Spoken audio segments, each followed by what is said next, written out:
Hello. Hi, everybody. My wife is smiling because we're going to have fun with this one. This is the extra content we promised you on last week's podcast. We're adding this content. We have another podcast this week, but you get two for the price of one this week. And we're here. We're going to talk to you about intimacy slash sex.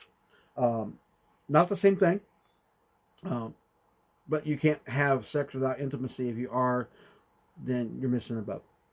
You're just missing the boat. Because intimacy is more important than sex. And intimacy isn't just in the bedroom. Intimacy is outside the bedroom. And actually, the more intimate you are outside the bedroom, Right. the more intimate you're going to have fun with inside the bedroom. Right. You just are. There's a saying someone read. I forget what we read in a book years ago. It talked about sex starts in the kitchen. Yep. And they're not talking about stripping you and throwing someone on the table. They're talking about. It's a book. By the way. Is it a book? Mm-hmm. Okay. But it starts in the kitchen because, you know, helping one another, loving one another, filling each other's love tank. Like, let's say we talked about it before. Her love language is acts of service. So I do something that's an act of service for her. She's more likely to do something for me, which is love, touch, words, physical. I'm a physical person, very physical. Yeah. So, you need to have. We're just going to put it out there straightforward. We're not going to pull punches. We're just going to have some fun with this. But you need to have an active sex life. And you need to have an active, intimate life. And they are so intertwined that they're very difficult to separate. Right. Right? Right. I think if you are a young couple right now, you're probably thinking, what is the big deal? That's not hard. But Valid point. yeah, but if you're an older couple or you're you've gotten to a point where it's not exciting anymore or something like that, and you may be thinking, oh, maybe we don't need that anymore. I want to tell you that if we get anything across to you, you need it. You need to have a sex life because it's good for you, because it's good for your relationship, because God created you to have that and he wants you to enjoy it. Yeah. See, I was a youth pastor for almost 20 years.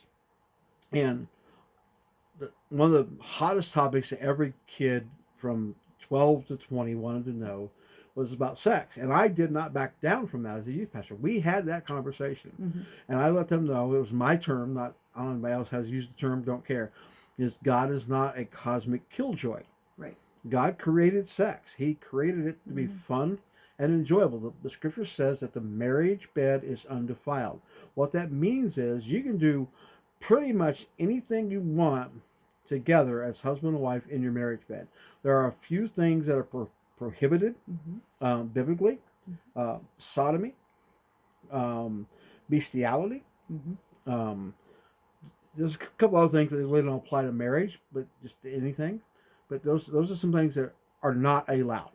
Other than that, dude, girl, if you're not having fun, I'll put it this way, because we had an associate pastor at church that we were pastoring at, and we were having this conversation with our leaders and our staff one day, just making sure they're doing okay, that their intimate life was fine, they were doing good, and somehow someone brought up that of sex not being fun, and the leader, my associate, his wife, they were in their mid to late 60s at the time.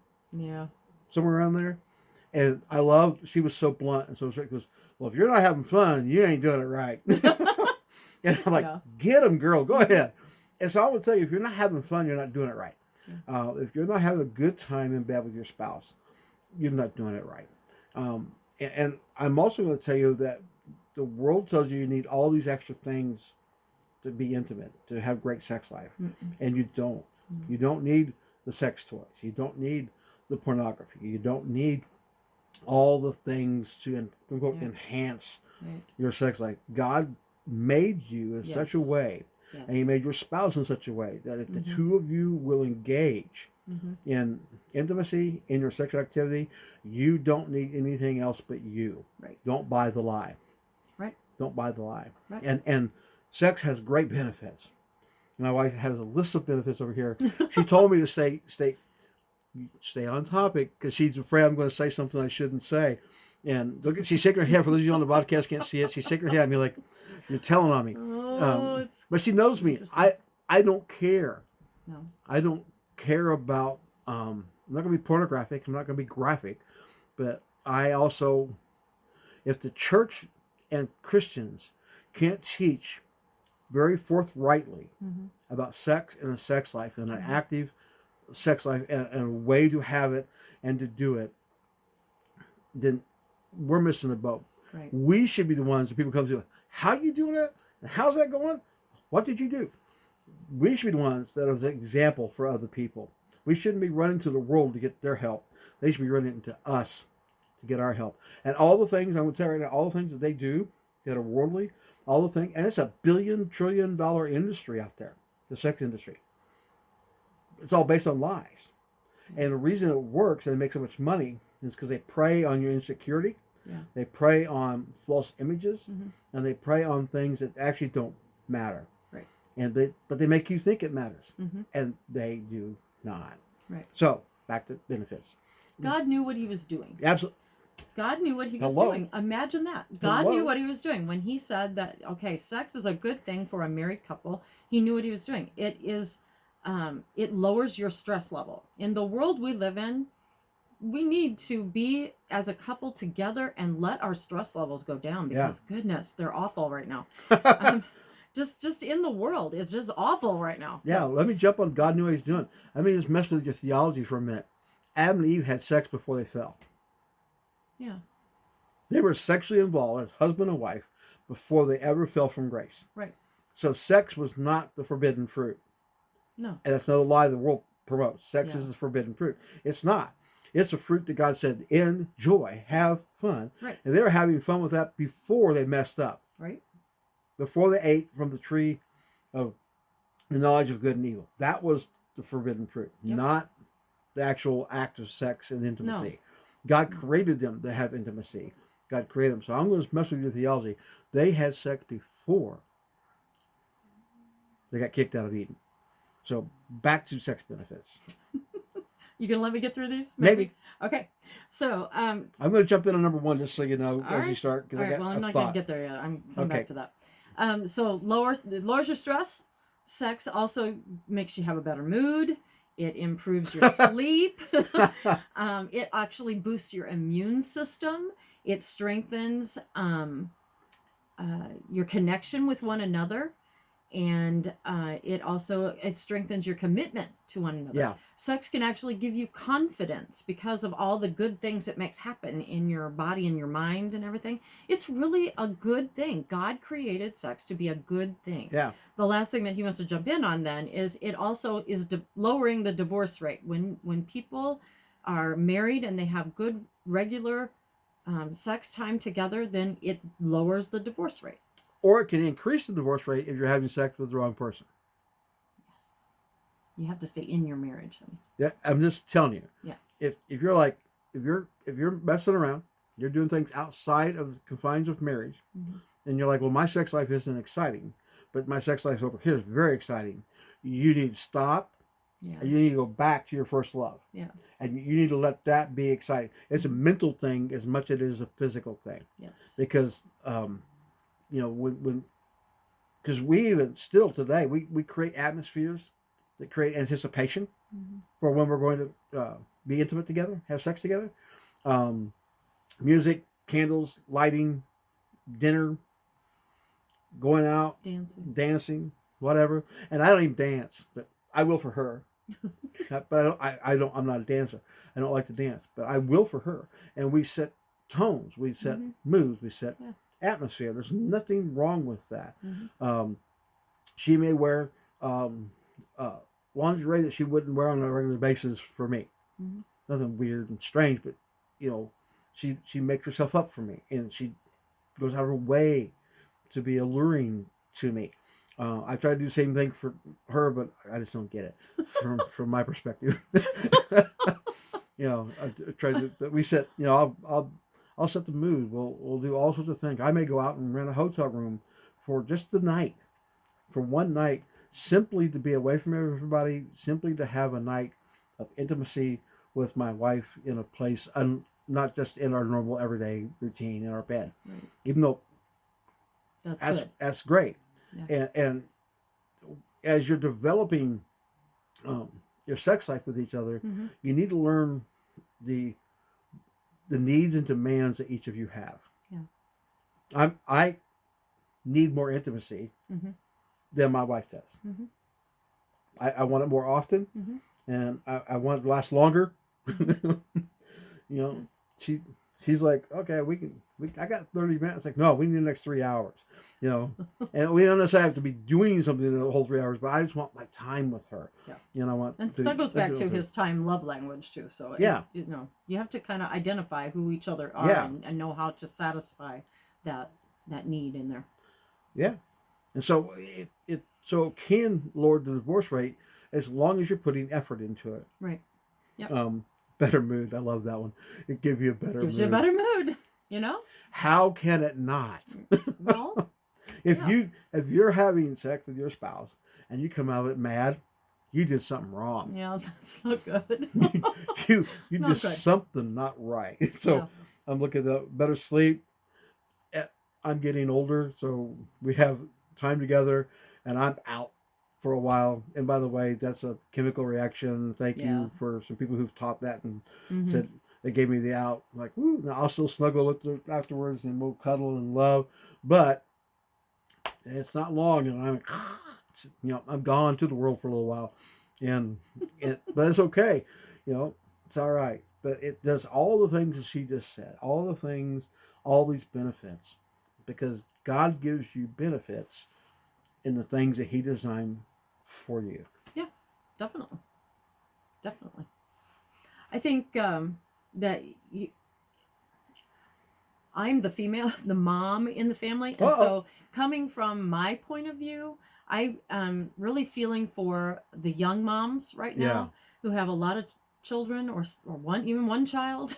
If you have children, you are so busy and you have so much that you're trying to get done, and you are really just stretched. I remember being a young mom and having 4 children, and I was stretched across all of them and trying to help Brian and be with him. And it felt like everything in my life was demanding of me time and effort and energy. And everything about our life they were all sucking it out of me, sucking the life out of me. And so there were seasons and times where I was just like, I have no interest in having sex right now because I am so tired. I've done all this, but I had to remember and I had to learn that not to put sex in my list of things to do as work. Yeah, that's good. I had to remember that sex was on the side of, it's fun. We're going to have some fun. I had to put down all the work and actually have fun. And there were even times when I was being a mom and I was being a wife and we had churches and we were doing all the stuff. There were times where I had to remind myself that it's okay to have fun. I'm a very focused and work and serious person. And so I have to remind myself, okay, Leslie, you can have fun. It's okay to stop and have fun and just put down the work for a while. And so those were some things that I had to work on. I had to change my perception to, I get to have sex. I don't have to have sex. It's a get to. I get to spend time with Brian. I get to be set, off in my own room. I get to be away from the other stuff. And I set it all down, set all that other stuff down. I realize that when there's little kids, you've got to get them to bed. You have to do all the things that you have to do for children. And that's great. But no matter what time of day you can get sex in, you need to do it. You need to take time for your relationship. Yeah. So whether it's nighttime or, there were times where nighttime I was so exhausted, I just fell asleep. I couldn't stay awake any longer. I had done so much that day. I would set candles and music, turn the lighting on. And it just put me to sleep. I start rubbing and touching, and next thing I know, he's... we're just being real. And sometimes that's what happens. It's just what happens. She'd be... And I'd be laying there like, I really want to do something. But she's just exhausted. And it goes back to what we talked about in the last video about choosing love. And so I chose to love her in that moment and let her sleep. Yeah. Now, when she woke up, sometimes she might wake up an hour or 2 hours later and it's the middle of the night. I'm so sorry. It's like, no, I'm still good to go. We're gonna have some fun. We can still still do this. Yeah. It'll be okay. Mm-hmm. But it's recognizing intimacy again. Is not just about sex. It's about loving one another. Right. And so, and she really, really, really appreciated that. Mm-hmm. Yeah. And sometimes it meant that we shifted and we had morning sex because I needed to be awake and I just was so tired. Or we just did it a day or two later because she just didn't have the energy to do it. It was fine. Yeah. And I'm going to say from the get-go, we've had a healthy viewpoint that sex isn't the end-all to end-all in our relationship.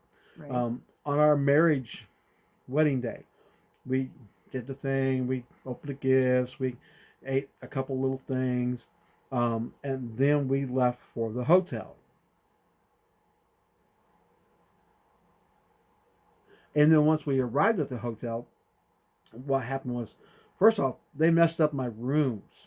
They gave my room away on my wedding night. Yeah. Oh, and I'm like, I need to talk to whomever is in charge because I have a nervous, anxious, excited bride in my car, and we're fixing this right here, right now, and it's going to be on you. Do I have another room? So he gave me this room, which was hilarious. It was a bridal suite, kind of. It was a 1970s porno set. Not really, but mirrored everything, purple everything. I walked in with my wife. Actually, I carried across the threshold, because it was our wedding night. Carried across the threshold. I looked around the room, and we both laughed because it was hilarious. Headboard was mirrored. It was ridiculous. The bed was round. The big round bed with big purple everything.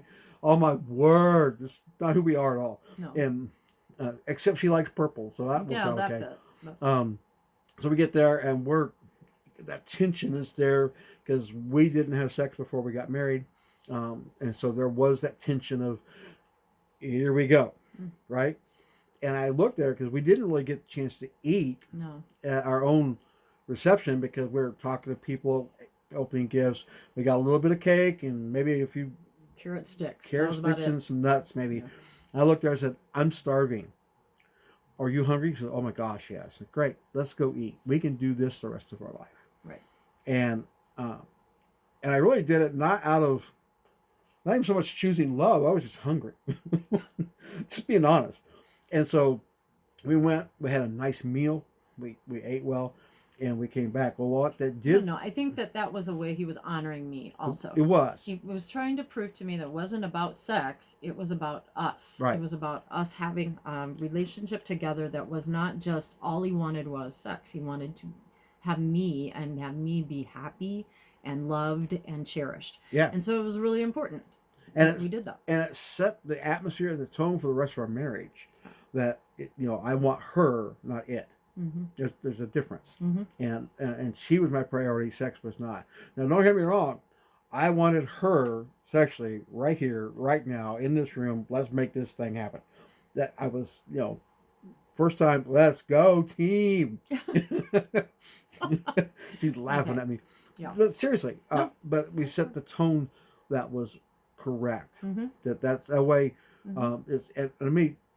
It's not on her list, but let me say this for those of you that are married, if you're newly married or been married for a long time, sex is not a weapon. No. Sex should not be a weapon. Mm-mm. We've never used our sexual relationship as a weapon or as a tool to manipulate one another. Right. We don't do that. No. My wife has had sex with me when she was mad at me. I mean, mad at me. But then I wanted to have time together. And I could see in her eyes like, really? You want to do this now with me? Can you not see that I am ticked off at you? And I could. And she submitted to me. And we had time. Now, she didn't stay mad the whole time. She got better. I got over it. She got over it. But to begin with, she was mad. And she did not use her sexuality to manipulate me for things, for time, for whatever, and vice versa. We don't do that. Anytime that either one of us tries to use the silent treatment or the hold back treatment, We get after each other for it. Because the Bible says that I don't have the right anymore. That my body no longer belongs to me. My body belongs to her. And vice versa. Her body now belongs to me. Now, there's balance there. I'm to honor that. And she's to honor it the other way. Yes. So it's not a dictatorial thing. It's not a demand thing. We act lovingly and respectfully towards one another. So, but it says do not deny each other unless you agree together that you're going to, for fasting, for a time of just taking some time off from having sex for a few days, but come back together as quickly as you possibly can to recommit. I mean, this is the Bible telling you this. And every time that you come together to have sex, you are saying once again, I love you. And I commit myself to you. We are one. It is a way that it's kind of like when, every single time. Like the sacrament of communion is reminding us of the Lord's body every time we take it. Every time we come together in a sexual way, we are reminding ourselves of the commitment and the covenant that we made to one another. So it's a really important part of our marriage. Yeah, absolutely. I'm going to tell you a story, and then we'll see how my wife reacts, and we'll go from there. We won't be much longer. We had lived in Texas, pastored in Texas for a while, and we moved back to Illinois and went back to my home church where I was raised. And the pastor there said, I understand you're pretty good with youth and young adults. I said, well, I'm okay. And he's like, I want you to take a young adult class. So I took a young adult class for Sunday school. And that year, Valentine's fell on a Sunday. And so I was 2 weeks ahead of Valentine's. So I planted the thought with my class. There was probably five or six couples in the class. I'm like, let everybody know that on Valentine's Day, on Sunday morning, for Sunday school, I'm going to teach, and I didn't tell Les I was going to do this, I just did it. Said, I'm going to teach you how to have the best sex you've ever had in your life. And the whole room like, whoa, let them know. And so come 2 weeks later, and we promoted it. We had a classroom full of people. Couples. Full of couples. We had almost every couple in the church. There was probably 20, 30 couples in there. Because even church people want to know how to have good sex. They do. And they're like, what's he going to teach? What's he going to teach? And so what I did was I took the 7 myths that the world tells you about sex. I'm not going to do that right now. It's too long. The 7 myths that the world teaches you about sex. And I debunked all 7 myths. But here's where the story comes in. Because I opened it up to a Q&A, question and answer session. For anybody can ask me anything they want, and I would answer anything they ask. Which is really dangerous. But I don't care. Remember? I don't care. And so I was much younger then, so I really didn't care. Yeah, right. And so we're doing this, and this guy starts asking me this question, and there are certain people that when they ask a question, I call it a smoke screen question. There's a question behind the question. The real question is hidden in the smoke screen. So he started asking me, him and Han beating around with the question, working on this question, and him and Han around it. And in my mind, I knew what he wanted to ask, but he didn't have the guts to ask it in front of all these people. And so if I looked and I said, okay, I hear your question, but here's what I think you're actually asking. You want oral sex from your wife, and she doesn't want to give it. Am I correct? And the room went quiet, and his wife just looked like she'd been like a deer in the headlights. And he's like, oh no. He's like, she's going to kill me. Yeah. You know, he's giving me, I said, it's a fair question. And the room kind of calmed down like, oh, it's a very fair question. And I talked about what I said earlier in this video, that there are only a couple things that are not allowed. And oral sex is not one of them. And so if you don't have oral sex with your spouse, whether you're giving or receiving, either way, perfectly okay. However, the Bible says to us husbands to love our wives as Christ loved the church and gave himself for the church.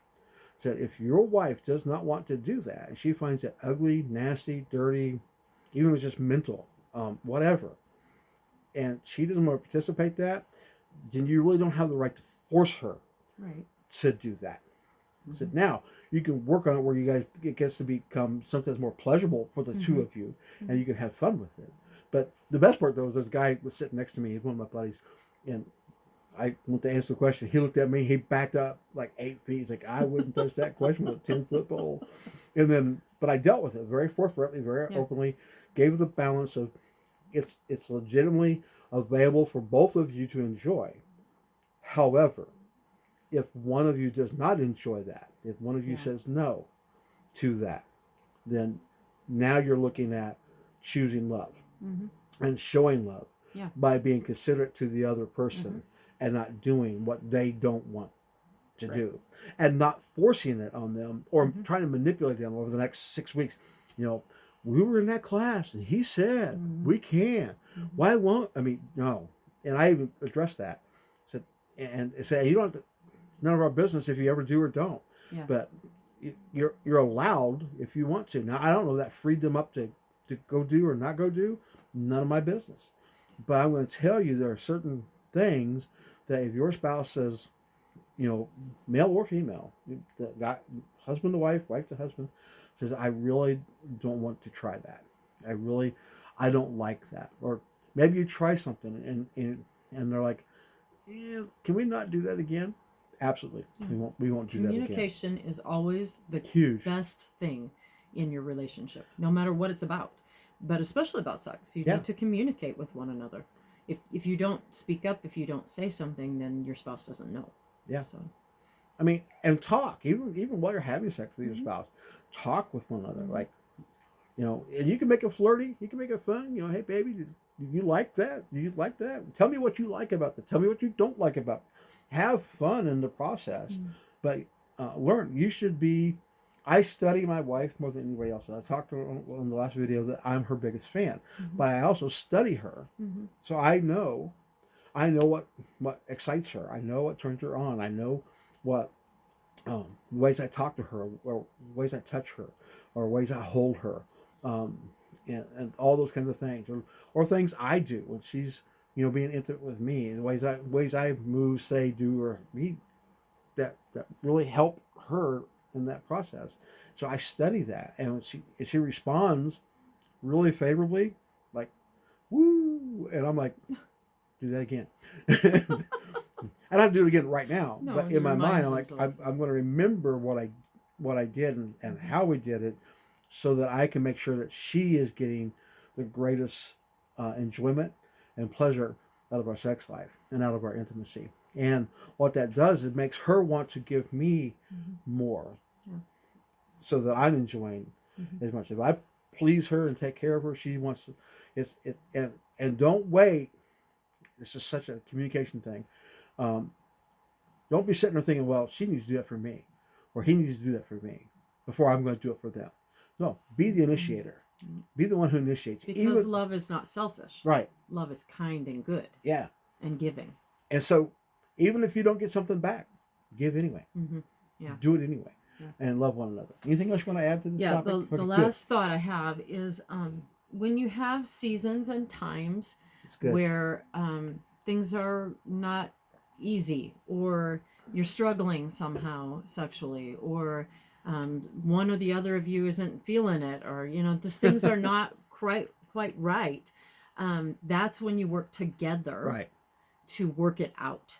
You figure out together whether you have to pray about it, whether you have to read books about it, whether you have to go see a counselor, whatever you have to do to get that back on track and back in the right zone. You need to do that, because it's not, oh, you can't do this, oh, you don't feel like, and then get offended, and oh, you don't really love me because you don't want to have sex with me. That's counterproductive. So whoever has an issue, whatever the issue is, then you need to take care of it together, knowing that you love one another and that you want to encourage and help each other, because your sex life is important. And it's important not only to you, but to your spouse and to God.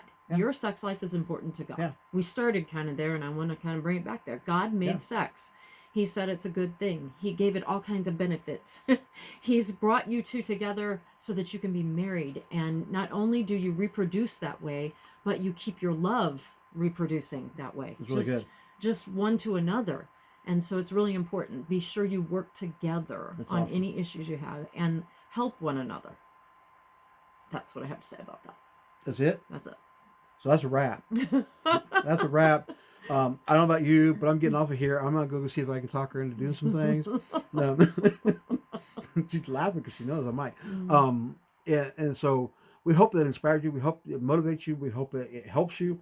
And seriously, turn off the video. Go get intimate with your spouse. I don't care if it's over a cup of coffee or if it's rolling around in the hay in the bed. You know, Yep. If you have hay in your bed, you need to fix that. But anyway, you go have fun with your spouse and enjoy it. So happy Love Month. Yeah, I hope you enjoyed this extra content. Go celebrate your love Yes. for each other. Yes. We love you guys. Praying for you. Talk to you soon. Bye for now.